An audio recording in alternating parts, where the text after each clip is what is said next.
sa kanilang government na hindi maganda yung pamamalakad. At dito rin po sa ating bansang Pilipinas, marami ding mga Filipino, marami po tayong mga kababayan din na minsan hindi po nakaintindi, nakaunawa sa programa ng Diyos at gusto na po nila yung kanilang sariling pamamaraan, yung pamaraan ng pagbabago. Pero kung titingnan po natin mga kapatid, itong mga nangyayari ngayon sa ating kapaligiran, lalong-lalo na po sa ating bansa, ito po yung nakapattern na po ito sa programa po ng Diyos. History repeats itself. Nakapattern na po ito at lahat po ng nangyayari ngayon sa Pilipinas, nakasulat na po ito ngayon sa ating banal na kasulatan. Kung titingnan po natin yung pinakamatinding problema po ng ating bansa ngayon, yung issue po ng korupsyon. Yung korupsyon dyan po sa flood control. Okay? Flood control. Kung titingnan po natin, matinding mga pagbabaha sa iba't ibang bayan ng Pilipinas, sa iba't ibang probinsya, sa iba't ibang lungsod, sa iba't ibang barangay, lalong-lalo na sa kapanahonan po natin ngayon na ting ulan na po.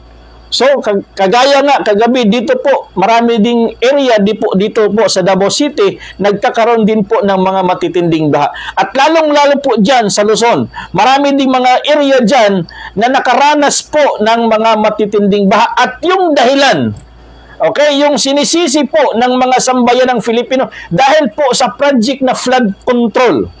Dahil yung budget hindi po nairapat doon sa proyekto na yan, at maraming, kumbaga, ghost project.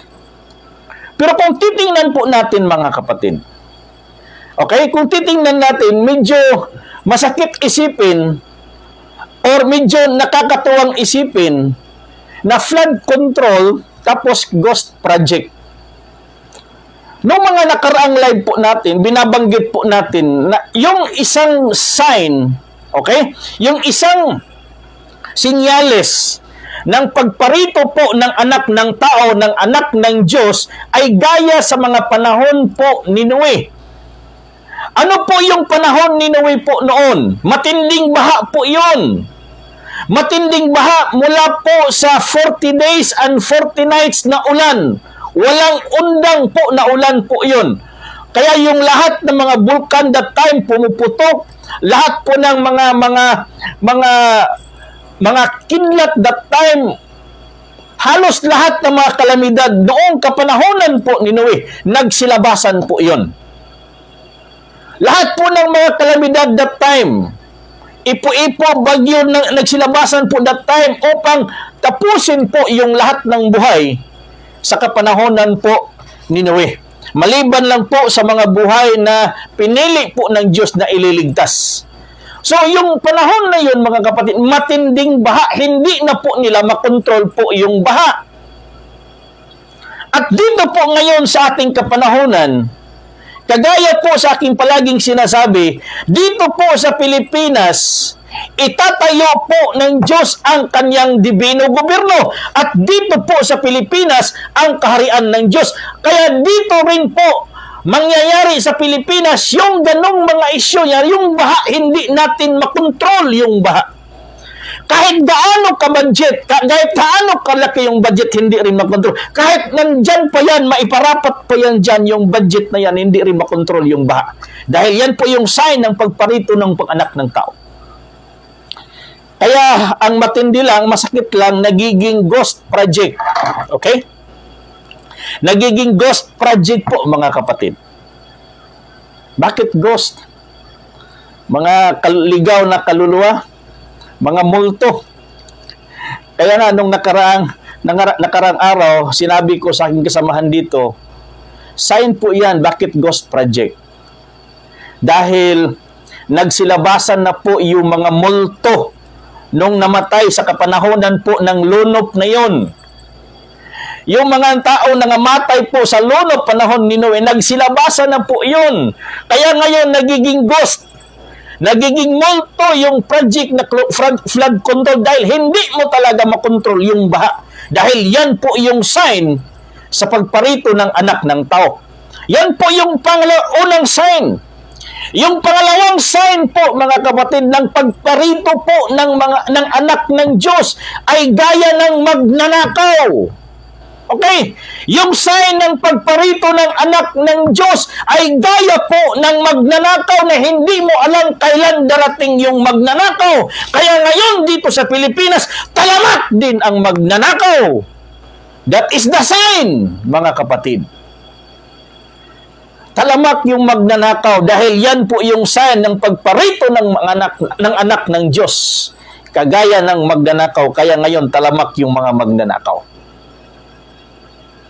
So kung titingnan natin sa spiritual side, yung nangyayari ngayon sa ating bansang Pilipinas, mayroong lesson.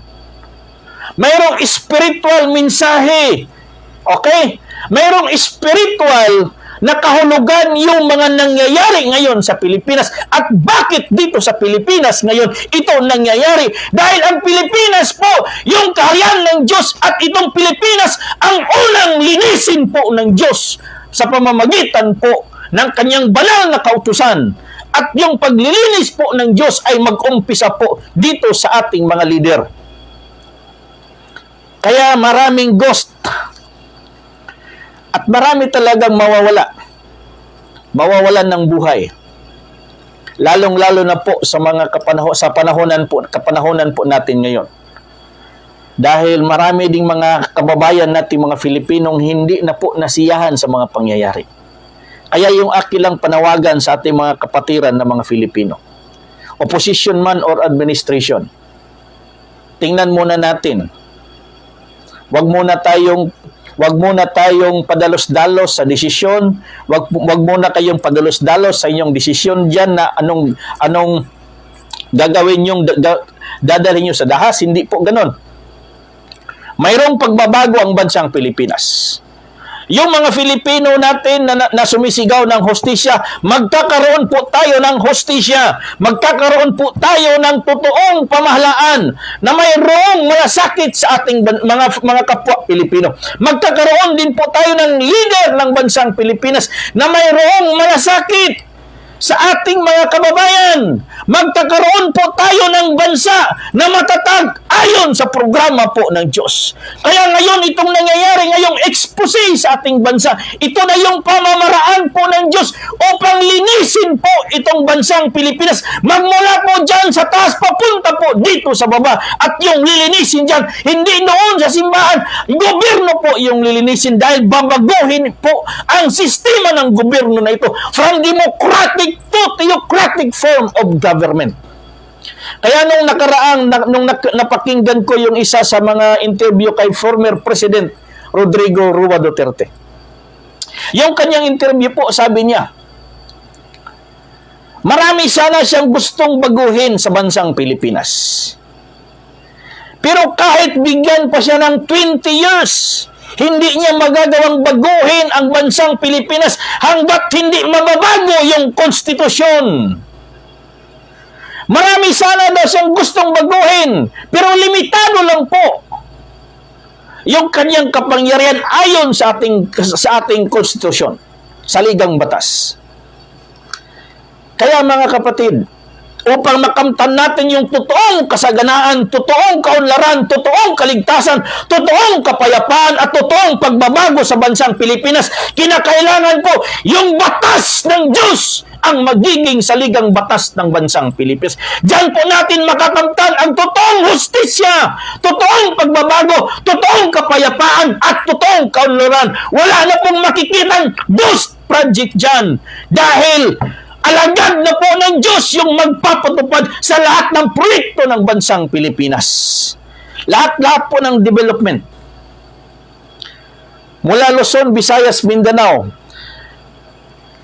ipatutupad po yan sa pamamagitan po ng Dibino Gobyerno.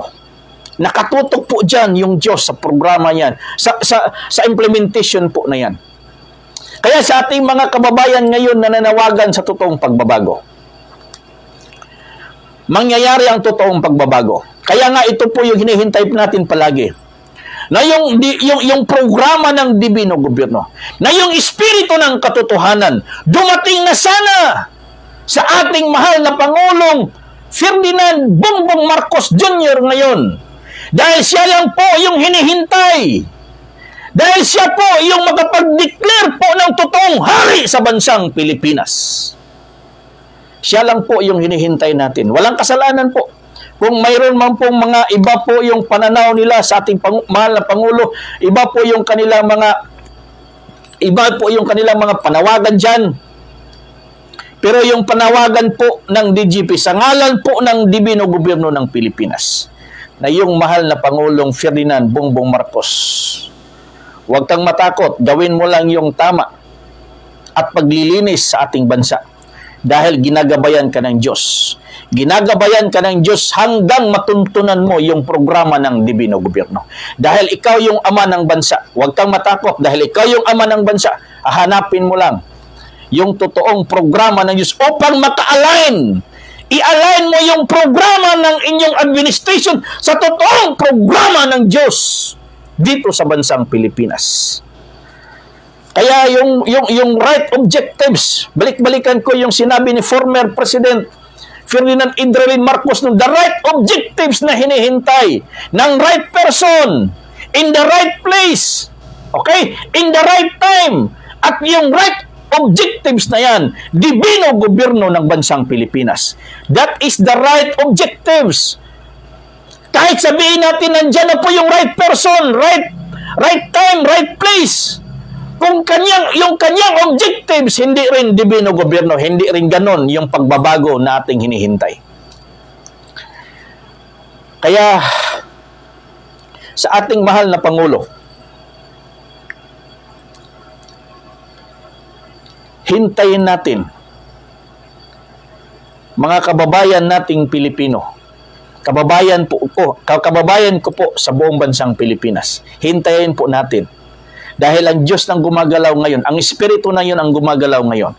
Kaya nga, nagsilabasan na ngayon yung mga korupsyon parang kabuti. Okay? Marami ng mga political nga mga pangalan na involved na po. Marami na po na involved. Hindi lang isa, dalawa, tatlo. Dahil hinahalongkat na po ngayon. Hinahalongkat na po ngayon mga kapatid. Dahil yung sistema ng government kasi natin, from worst, papunta na po tayo sa best. Okay? Mula sa kasamaan, papunta na po tayo sa kabutihan. From worst to best po na po tayo ngayon. Dahil nung kapanahonan po, sa panahon po ni David, ni Solomon, yun po yung pinaka magandang sistema ng Divino Gobyerno doon sa Israel. Kapanahonan po ni David at kapanahonan ni Solomon nung hindi pa siya nagkasala. Pero nung nagkasala si Solomon, mula sa best, papunta na po sa worst. Mula sa mabuti, papunta na po sa masamang sistema ng gobyerno. Hanggang dumating na sana sa kapanahonan ni Panginoong Jesus, i-restore niya sana yung mabuting gobyerno sa kapanahonan ni David, ni Solomon, kaya lang hindi niya naipatupad. At lalong sumama yung sistema ng gobyerno sa kanyang kapanahonan. At dito na po ngayon sa ating sa bansang Pilipinas, mula po sa kapanahonan po ni Dr. Jose Rizal, Dr. Moncado, at kapanahonan po ni Presidente Marcos Sr., hinahangad po nila yung mabuting sistema ng gobyerno pero hindi pa po kapanahonan nila. Nagiging sumama po yung sistema noon. Hanggang sa kapanahonan po natin ngayon. Kaya mula sa masama, papunta na po sa mabuti. Mula sa democratic, papunta na po tayo ngayon sa theocratic. Dahil yung batas po ng Diyos, yung ipapatutupad sa batas ng bansang Pilipinas. Kaya, intindihin natin yung sign. Lalong-lalo sa mga spiritual leaders. Lalo na sa mga religious leaders. Bakit mayroong flood control na hindi naman din na-control yung mga baha na yan? Dahil yan po yung sign sa pagdating po ng anak ng tao. Ghost, nagiging ghost. Dahil maraming namamatay. Millions po yung namamatay sa kapanahonan na yon. Yung mga namamatay doon sa lunok panahon po ni Noe. Mga espiritu yun. Kaya ngayon, nagsimbolo din yung mga espiritu na yan. At pangalawang sign, ang pagbalik ng anak ng tao, gaya ng magnanakaw. Kaya talamak yung magnanakaw sa kaban ng bayan. Talamak ng magnanakaw sa kaban ng bayan dahil yan po yung sign, ang pagbabalik ng anak ng tao, gaya po ng magnanakaw.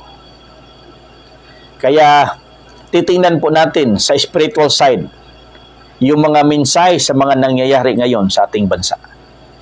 Kaya yung aking palaging panawagan sa ating mahal na Pangulo, sana masumpungan na niya ang dibino gobyerno. Bilang ikaw yung hakob dito sa bansang Pilipinas.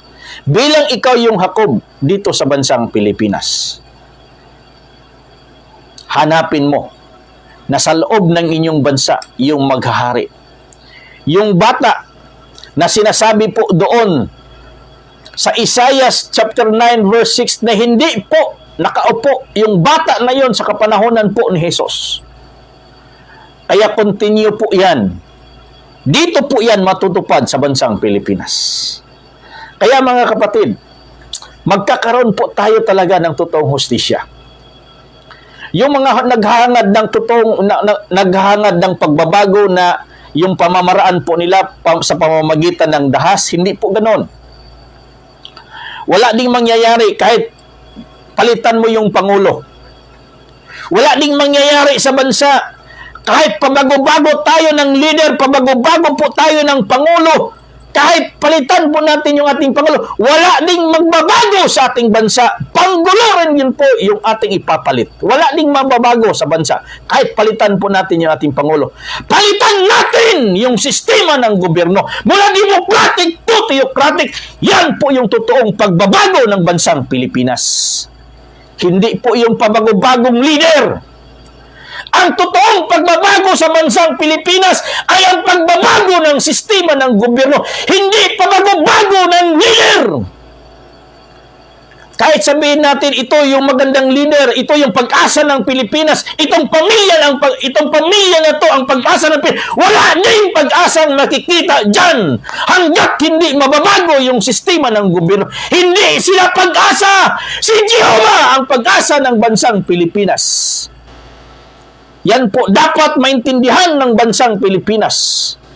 Ang Diyos na si Jehovah ang ating pag-asa, ang ating tagapagligtas, hindi si politiko, hindi yung pabagong leader na gusto po nilang ipalit na leader.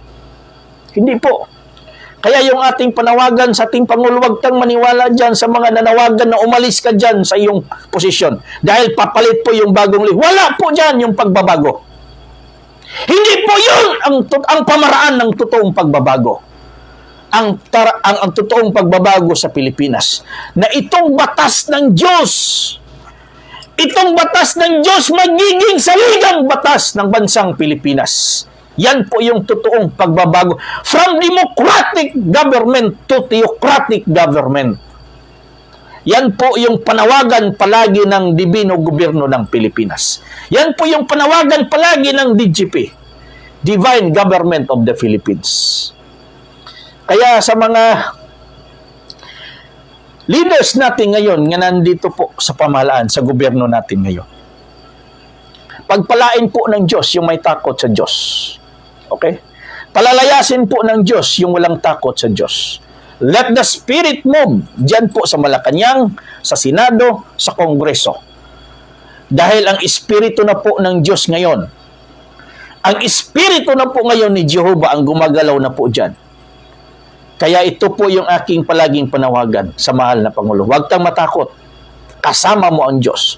Yung anointing ng Diyos nasa iyo. Wala sa kanila.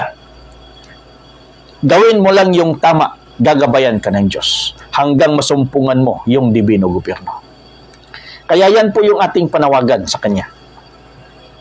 Mayroon pong hustisya. Basahin nga natin.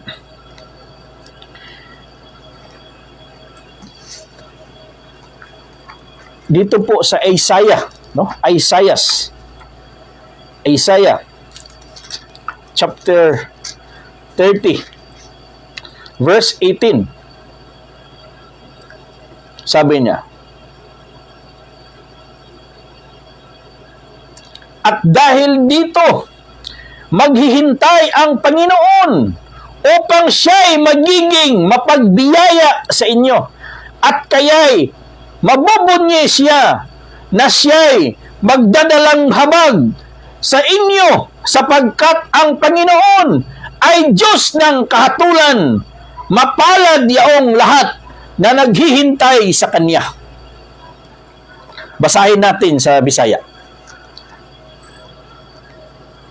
Isayas, Kapitulo 30, versikulo 18. Ang Diyos, hustisya. Sabi niya po dito, mga kapatid. Og tungod niini, si Jehovah magahulat, aron siya magmaluluyon kaninyo.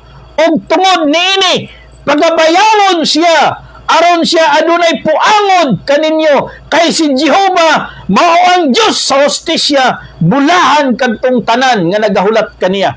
Gikinahanglan bayawon si Jehovah sa Pilipinas, kay siya ang muhatag sa hustisya alang sa mga Pilipino. Kinakailangan luwalhatiin yung ating dakilang lumikha na si Jehovah dito sa Pilipinas upang siya'y magbibigay sa atin ng totoong kahatulan, kapayapaan at kasaganaan sa ating bansa. Yan po yung totoong pag-asa, totoong kaligtasan na hinihintay nating mga Filipino. Hindi natin makikita dyan sa mga leader natin sa politiko. Hindi natin makikita dyan yung totoong kaligtasan, yung totoong kapayapaan. Nasa kamay po ng Diyos. Nasa kamay po ng Diyos yung totoong kahatulan. Dahil siya lang po. At ibibigay niya yung kahatulan na yan kapag itong mga Filipino luwalhatiin siya. At paano maluwalhati si Jehovah dito sa bansang Pilipinas? Luwalhatiin siya, maluwalhati siya kapag yung kanyang batas ay magiging saligang batas ng bansang Pilipinas. Maluwalhati si Jehovah dito sa Pilipinas kung ang kanyang batas magiging saligang batas ng bansang Pilipinas. Yan po yung pamaraan. Yung po yung paraan na maluwalhati siya dito sa Pilipinas. At kung maluwalhati siya dito sa Pilipinas, magbibigay siya ng hustisya sa mga dinaog-daog. Maghatag siya kagawasan. Kaya nga sinabi po ni Panginoong Hesus, dahil yung isa po sa mission po ni Panginoong Hesus, bakit siya pinadala ng kanyang ama doon sa Israel? Dahil ganito po yung kanyang misyon. At sinabi na po din yan ni Propeta Isayas. Basahin natin dito. Lucas chapter 4 verse 18 hanggang 19. Sinabi po dito ni Panginoong Hesus, sabi niya, sumasa akin ang Espiritu ng Panginoon sapagkat ako'y pinahiran niya upang ipangaral ang mabubuting balita sa mga dukha. Ako'y sinugo niya upang itanyag sa mga bihag ang pagkakaligtas at sa mga bulag ang pagkakakita, upang bigyan ng kalayaan ang nangangapi, upang itanyag ang kaaya-ayang taon ng Panginoon. Sabi niya dito, the Spirit of the Lord is upon me, because He hath anointed me to preach the gospel to the poor. He hath sent me to heal the brokenhearted. He hath sent me to heal the brokenhearted, to preach deliverance to the captives and recovering of sight to the blind, and to set liberty to them that are bruised, to preach the acceptable year of the Lord. Ito na po yung hinihintay po natin, na ipapadala po ng Diyos yung kanyang anak na kanyang pahiran ng langis upang magiging hari sa bansang Pilipinas. At yan po yung magbibigay sa atin ng kapayapaan, kalayaan, at magbibigay sa atin po ng sinabi niya po dito, yung mga broken-hearted, yung mga nanlupaypay, yung mga frustrated, yung mga frustrated sa ating mga leaders ngayon, tanging hari lang yung makapagbibigay sa atin ng totoong kapayapaan. Hari lang, mga kapatid, yung makapagbigay sa atin ng totoong kapayapaan. Kaya nga, sinabi niya doon sa Ilukas kanina. Basahin natin sa Bisaya. 4. Mas maining masabtan nato sa ato ang sariling pinulungan. Kahit yung mga kaibigan natin dyan sa Luzon na Tagalog, pasensya na minsan dahil ang hirap kasi sa inyo dyan, lisod sa amin dito sa Mindanao. So basahin natin sa Bisaya.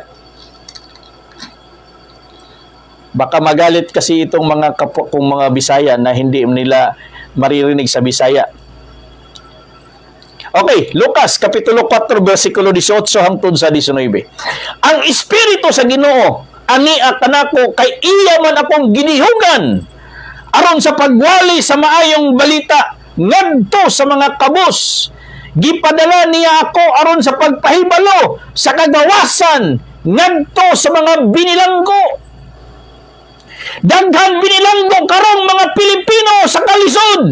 Binilanggo sa problema. Binilanggo sa kagahapon. Binilanggo pod sa kabilin-bilinang mga pagtulunan sa ilang mga ninuno. Pero ang ihari nga ipadala sa Dios, gidihugan niya siyang Espiritu. Nga maoy mohatag magwali sa maayong balita. Ang mao kini karon ang maayong balita nga dunay Dios mohari sa Pilipinas diha sa gobyerno. Kung ang gobyerno sa Dios mapatuman na dinhi sa Pilipinas. Gipadala niya ako aron sa pagpahibalo sa kagawasan ngadto sa mga binilanggo. Kaya malapit na yung kalayaan sa mga binilanggo. Lalong-lalo na sa mga kalisod karon. Binilanggo ta sa kalisod. Malapit na talaga mga kapatid. Malapit na magkakaroon ng totoong kapayapaan, kaunlaran ang mga Filipino. Hinihintay na lang po natin yung hudyat po ng taas. Hinihintay na lang po natin yung signal, yung final countdown. At sinabi po niya dito, og say kahiuli sa igtatanaw ngadto sa mga buta. Sa paghatag sa kagawasan ngadto sa mga dinaog-daog.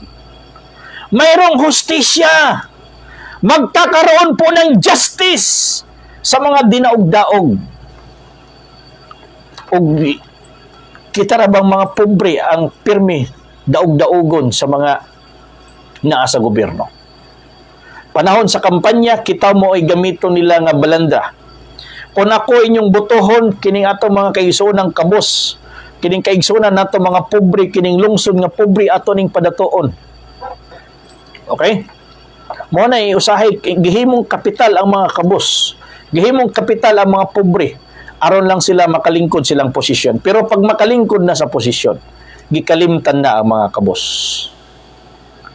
Kaya, adunay hustisya sa mga dinaog-daog.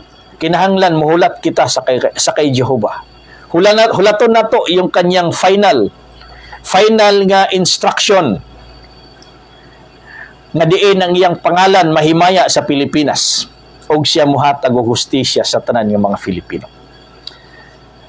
Og sa pagpahibalo sa tuig sa kahimuot sa Ginoo. Naay mga tuig. Naghulat ta sa tuig nga moabot na ang panahon katuigan nga gikahimutan sa Dios ug manghinaot ta karong tuiga 2025 hopefully this year 2025 magkakaroon po ng totoong pagbabago na ang bansang Pilipinas sa pamamagitan po ng ating Pangulo ng kanyang masumpungan ang dibino gobyerno. Dahil siya lang po yung hinihintay natin. Hindi po yung mga nag-angkin-angkin dyan na mga hari. Hindi po yung mga nag-angkin-angkin dyan na sila Reyna, yung ating pag-asa. Hindi po. Yung hinihintay po natin, yung mahal na Pangulo, na makita na po niya yung totoong hari sa Pilipinas upang makilala na po yung hari na yan. Dahil nasa hari po yung susi ng totoong pagbabago sa bansang Pilipinas. Wala kay senador, wala kay congressman, wala kay mayor. Nasa kay hari. Dahil ang hari po, mga kapatid, H-A-R-I, heir and real implementor. Yung meaning po ng hari, yung heir and real implementor. Totoong tagapagmana at tagapagpatupad sa bansa. Yan po yung totoong meaning ng hari. Tagapagmana at tagapagpatupad. Kung ano po yung minana niya sa kanyang ama. At yung minana niya sa kanyang ama, nandyan po. Kaharian ang kanyang minana, ang kanyang mamanahin sa kanyang ama. Yung kanyang ama sa langit, hindi yung ama nandyan sa, hindi po yung ama na nasa langit. Sa Diyos. Dahil siya po yung magbibigay ng kaharian na yan. Kagaya nga, sa panahon po ni Daniel, mayroong isang bata doon. Mayroong isang bata na dinala. Okay? Mayroong isang bata na dinala doon sa matanda. Sa mga tigulang, sa mga adlaw. Basahin nga natin. Daniel, chapter 7, verse 13 hanggang 14. Mayroong isang bata doon na dinala sa harapan ng matanda at binigyan siya po ng kaharian. Sinabi po niya dito, nakita ko diha sa mga pananaon, sa kagabhion, ug aniya karon may usa nga miabot uban sa mga panganod sa langit nga usa nga sama sa anak sa tao, ug siya miduol kaniya. Bisan pa ngadto sa tigulang sa mga adlaw, ug ilang gidala siya haduol sa iyang atubangan, ug may gihatag kaniya nga dominyo ug himaya ug gingharian aron ang tanang mga katawhan, mga nasod ug mga pinulungan manag-alagad kaniya, ug ang iyang dominyo mao ang dominyo nga walay katapusan, nga dili umalagi, ug ang iyang gingharian mao kadtong gingharian nga dili mamungkag. Ug dito po yan nangyayari sa bansang Pilipinas. Yung kaharian na yan na hindi magigiba. Dito po yan sa Pilipinas mangyayari yung kaharian na yan. Dito po yan sa Pilipinas, ibibigay yung kaharian na yan, yung dominyo na yan na hindi magigiba. Basahin natin sa Tagalog. Chapter 7, verse 13 hanggang 14 po sa Daniel. Ako'y nakakita ng pangitain sa gabi, at narito, lumabas na kasama ng mga alapaap sa langit, ang isang gaya ng anak ng tao. Gaya ng anak ng tao. Kaya sinabi po doon, ang pag-abot sa anak sa tao, sama sa mga adlaw ni Noe. Doon ay baha. Kaya mayroong flood control ng mga project. At pag-abot sa anak sa tao, gaya po ng magnanakaw. Kaya talamak yung magnanakaw sa ating bansa. Kaya dito po ngayon mga kapatid, mayroong isang gaya ng anak ng tao. Sabi niya dito. At siya'y naparoon sa matanda sa mga araw, at inilapit nila siya sa harap niya. At binigyan siya ng kapangyarihan at kaluwalhatian at isang kaharian upang lahat ng mga bayan, bansa at mga wika ay maglilingkod sa kanya. Ang kanyang kapangyarihan ay walang hanggang kapangyarihan na hindi lilipas, at ang kanyang kaharian ay hindi magigiba. Dito po yan sa Pilipinas mangyayari. At yung bibigyan po ng kaharian na yan, yan po yung anak ng tao, yan po yung hari na ating hinihintay dito sa bansang Pilipinas, at yan po yung magbibigay sa atin ng hustisya. kapayapaan, kaunlaran at kaligtasan sa pamamagitan po ng dibino gobyerno. Dinala po siya doon sa tigulang sa mga adlaw at ibinigay sa kanya yung kaharian. Yan po yung ating mana. Kaya nga yung ating sinasabi dyan, inherited sovereign monarchy. Mana po yung kaharian. At hinihintay po natin yung totoong hari na tagapagmana sa kaharian na yan. At yan po yung magpapatupad at magbibigay po sa lahat ng pangangailangan po ng mga Filipino. Yung ating government ngayon, makabigay man sila sa pangangailangan ng mga Filipino. Pero out of 100%, 25% lang po or 10% lang po yung makarating sa mga pinakamaliit. Nasaan na po yung 70, yung 80, 90%. Kaya yan po yung ating hinihintay, mga kapatid. Kaharian na hindi magigiba. Kaya sinasabi po ni Daniel, sa mga araw ng mga haring yaon, ang Diyos sa langit ay magtatayo ng isang kaharian. At iyan po, mga kapatid, Alpha Omega, the highest kingdom of God. Yan po yung kaharian na hindi magigiba. At yan po yung gigiba sa lahat ng sistema ng kaharian dito sa lupa. Kailanman ay hindi magigiba. At yung magpapatupad na yan, yung sama sa anak sa tao, sama sa mga anak sa tao, gihatagan sa gingharian sa tigulang sa mga adlaw. Kaya nga yung iniisip ko, kung buhay, kung totoong buhay, yung ating former President, Idrelin Ferdinand Marcos, kung totoo siyang buhay, dahil sabi nila, buhay siya eh. Pero wala pang makapagbibigay ng totoo talaga na buhay siya. Dahil kung buhay siya, hindi rin siya lalabas na buhay siya. Dahil kung totoo siyang buhay, yung mga nagsasabi dyan, yung grupo dyan na nagsasabi na buhay yung matanda, hindi rin nila kayang ipalabas yan. Hindi rin nila kayang patunayan na buhay yan. Mga kapatid. Pero, pwede siya yung magiging tigulang sa mga adlaw na magbigay ng kaharian. At yun po, naibigay na po niya yung kaharian. Nandoon na po sa kanyang testament, yung kanyang may fighting faith, na yung tanong doon sa kanya, ano po yung sistema ng gobyerno na iiral dito sa Pilipinas? Yung sagot niya, divine government yung iiral dito sa Pilipinas. Na itong Pilipinas magkakaroon ng isang bansa, one country, one God, and one people through divine government. Ibinigay na po na niya yung programa ng dibino gobyerno. Nandoon na po sa kanyang may fighting faith, mga kapatid. Bakit po ang Pilipinas magiging one God?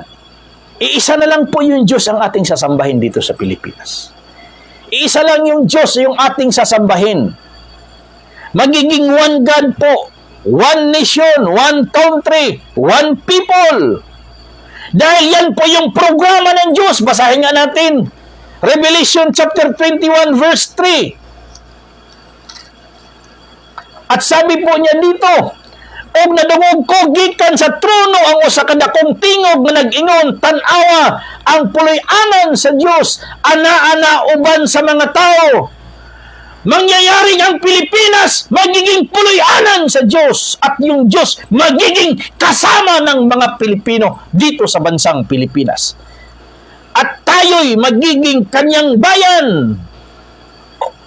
Sinabi niya, tan-awa ang puloy-anan sa Diyos, anauban sa mga tao. Siya magapuyo, ipon kanila, o sila mamahimong iyang katawhan. Magiging bayan tayo ng Diyos. One God, one country.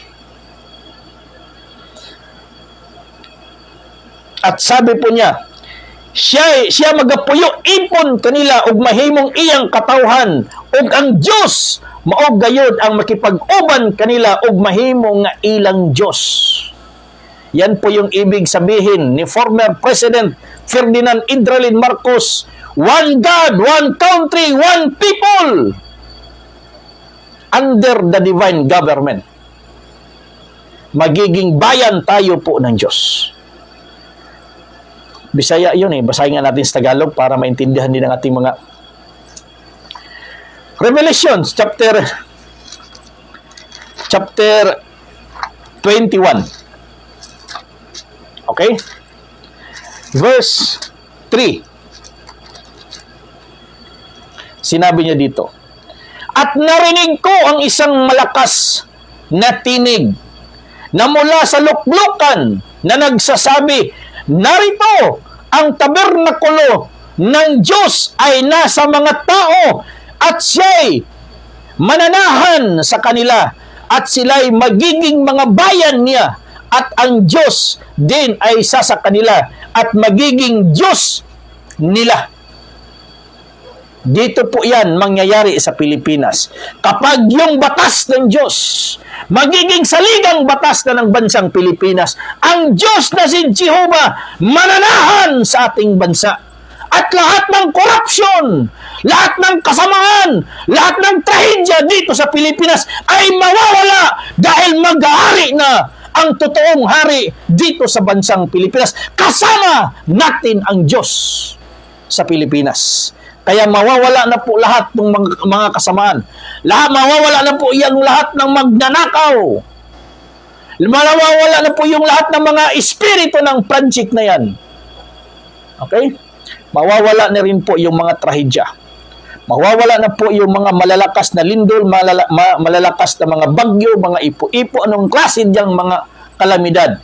Hindi na po yan mangyayari sa Pilipinas kapag ang Diyos maluwalhati dito sa bansang Pilipinas sa pamamagitan ng pagpapatupad ng kanyang batas sa Pilipinas. Basahin natin. Ezekiel chapter 37 verse 27. Ganon din po yung kanyang sinabi sa Ezekiel chapter 37 verse 27. Sinabi po niya dito, at ang aking tabernakulo naman ay mapasa sa kanila, at ako'y magiging kanilang Diyos, at sila'y magiging aking bayan. One God, one country, one people. Yan po yung ibig sabihin ng may fighting faith ni former President Ferdinand Idralin Marcos. Kaya nga, sila po yung three divine person in one God dito sa Pilipinas. Dr. Jose Rizal, Dr. Moncado, and former President Idralin Marcos. Abraham, Isaac, Jacob. Kaya tambungan nato ang kumbira nga giandam nila. Giandam aning tulo ka tao diha sa gingharian nga mao kining Pilipinas. Yan po mga kapatid yung ating pag-asa. Para makamtan po natin yung totoong pagbabago sa Pilipinas. Divino gobyerno. Hindi yung pabago-bagong leader. Kahit sabihin natin, umalis, mag-resign na yung Pangulo natin, palitan po natin bagong Pangulo. Wala ding pagbabago. Kahit bago yung Pangulo. Wala ding pagbabago. Makikita mo dyan. Kurakot din ang kinalabasan dyan. As long as hindi maipatupad yung batas ng Diyos. Kaya nga, ulitin ko yung sinabi ni former President, kahit bigyan pa siya ng 20 years na mamumuno sa bansang Pilipinas, kapag hindi mababago yung saligang batas, hindi rin niya magawa yung kanyang gustong gawin. So nasa batas po yung totoong pagbabago. Wala sa leader. Nasa batas ang totoong pagbabago. Batas po ng Diyos yung ating ipatupad sa bansang Pilipinas. Upang kikilalanin tayo ng Diyos na kanyang bayan. Kilalanin tayo ng Diyos ng kanyang mga katawhan at kitapod atong ilhon siya nga siya ang atong Diyos. Dili Diyos, ilhon nato siya nga siya atong Diyos. Maman gani in Zacarias 13 13. Okay? 13:9. 3 kabahin, mga laglag. 2 kabahin, mga laglag. 1 kabahin. Ulayon. Dalon sa kalayo. Sama sa pag-ulay sa salapi o sa bulawan. Basahin nga natin. Zacarias. Zechariah chapter 13. Verse 9.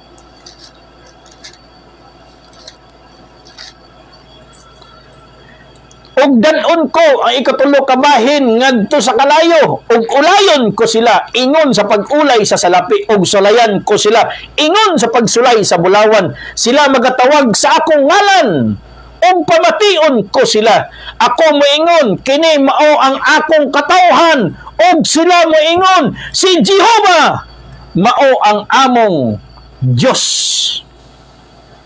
Yan ang gusto natin na mangyayari sa Pilipinas. Magkakaroon ng isang Diyos, magkakaroon po ng isang bayan. Dahil yan po yung programa. Yan po yung programa, mga kapatid, ng Dibino Gobyerno. Kaya mapalad ang bansa na si Jehovah yung kanilang Diyos. Mapalad ang Pilipinas kapag yung batas ni Jehovah ay magiging saligang batas po ng bansang Pilipinas. Yan po yung essence ng Dibino Gobyerno. Yan po yung hinihintay natin. Na kapag magkita na po itong hari at yung Pangulo natin, kapag magkita na po itong hari at itong Pangulo natin ngayon sa Pilipinas, magkakaroon na po ng kapayapaan. Magkakaroon na po ng totoong pagbabago sa ating bansa.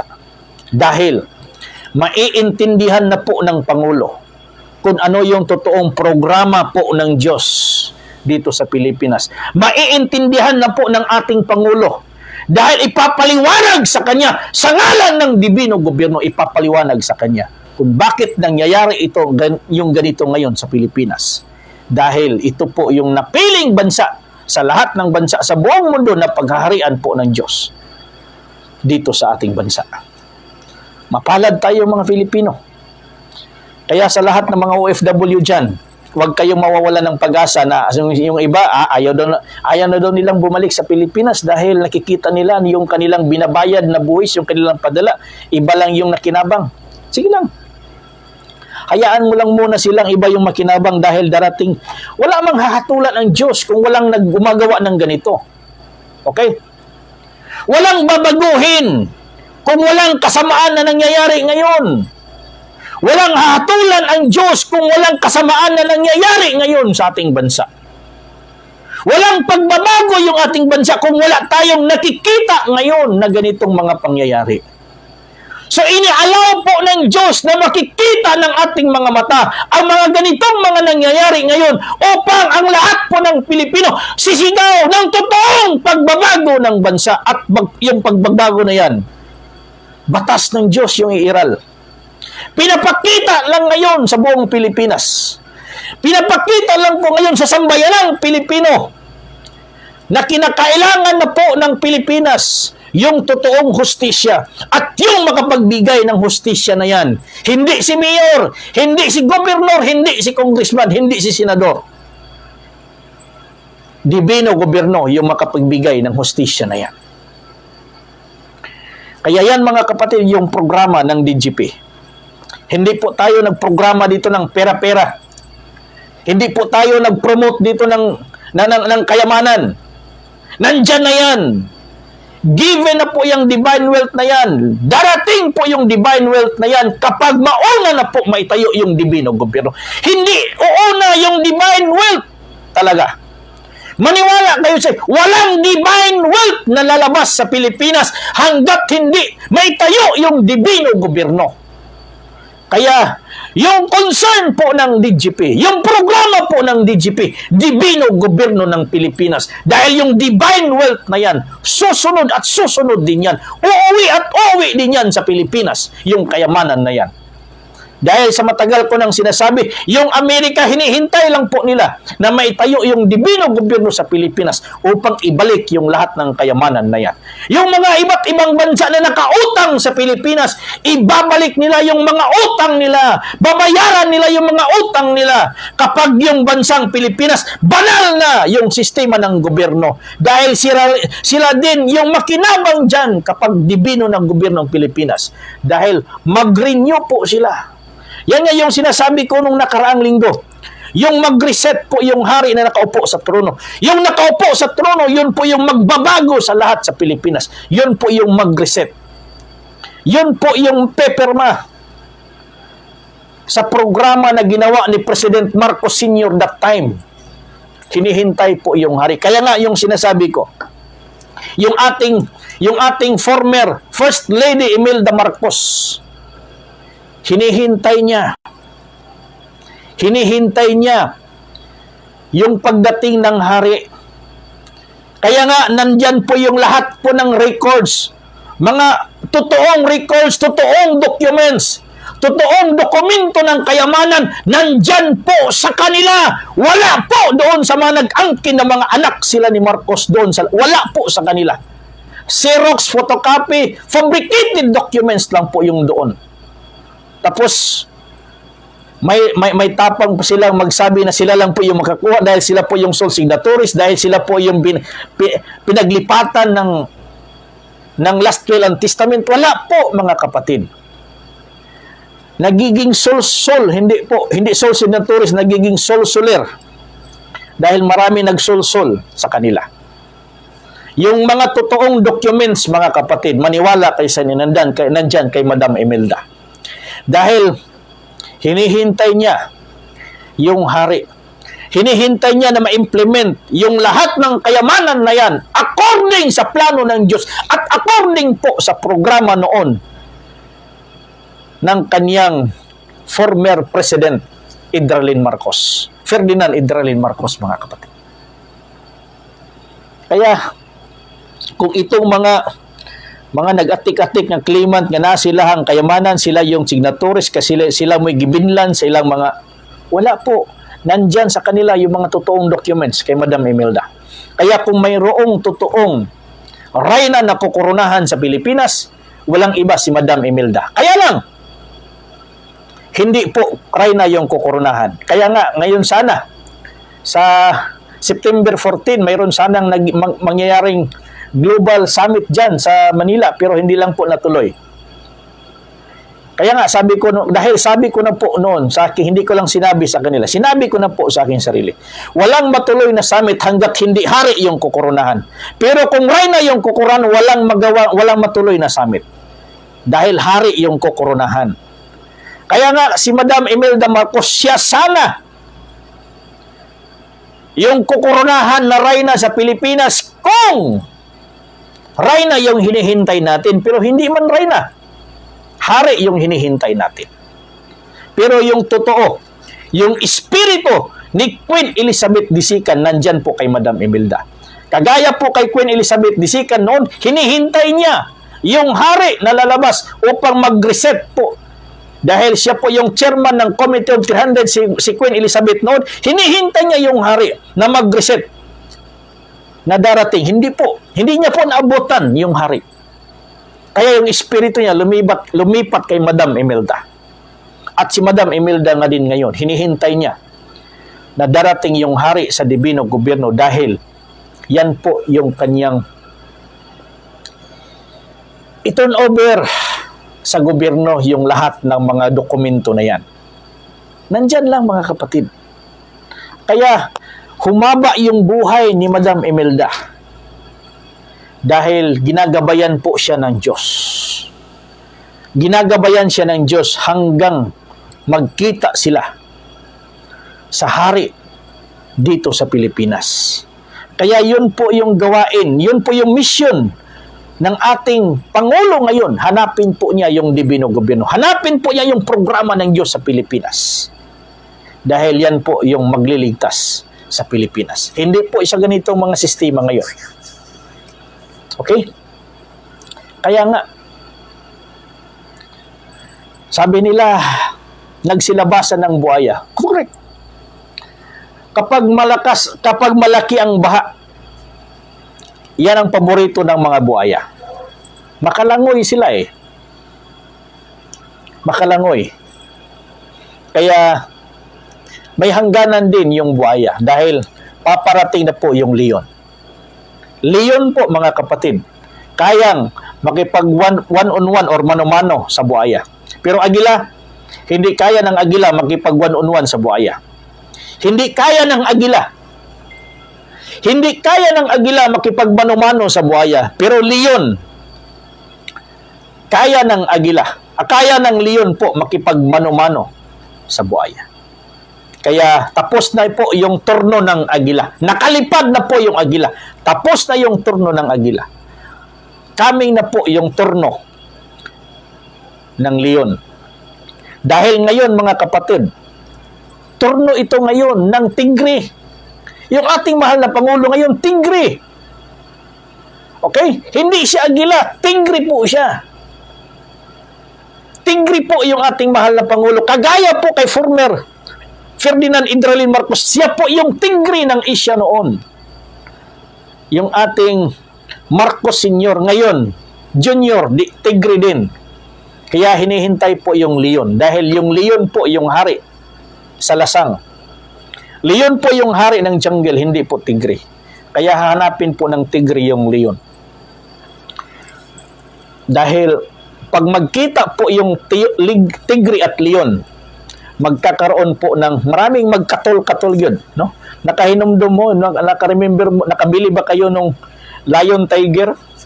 Nakatol? Maraming mga tol-ngatol yun pag magkita ng tigre o leon. Kay mga hadlok na. Dahil ang maisog po, tigre, leon po mga kapatid, ang maisog. Kaya yung mga masasama, umaalis na walang taong humahabol sa kanila. Pero yung mga matatapang, yung mga matutuwid, matatapang, gaya po ng leon. Kaya leon po yung maisog. Kaya ang Pilipinas, magiging bayan ito ng Diyos. At si Jehovah, magiging ating Diyos. Kapag yung kanyang batas ay susundin natin bilang saligang batas. Yan po yung programa ng Dibino Gobyerno sa Pilipinas. Kaya mga kapatid, sa mga Filipino dyan na nawawalan po ng pag-asa, mga OFW na nawalan ng pag-asa, manalangin po tayo sa Diyos. Manalangin po tayo sa Diyos na ibabalik po ng Diyos yung sigla ng Pilipinas noon. Kagaya po sa palaging sinasabi ni former President Marcos Sr., the Philippines will be great again. Not because of politician, but because of Jehovah. The Philippines will be great again because of Dibino Gobyerno. Magiging one God, one nation, one country, and one people. Yan po yung programa ng DGP. Kaya, magandang hapon sa mga nanonood po sa ating ngayon.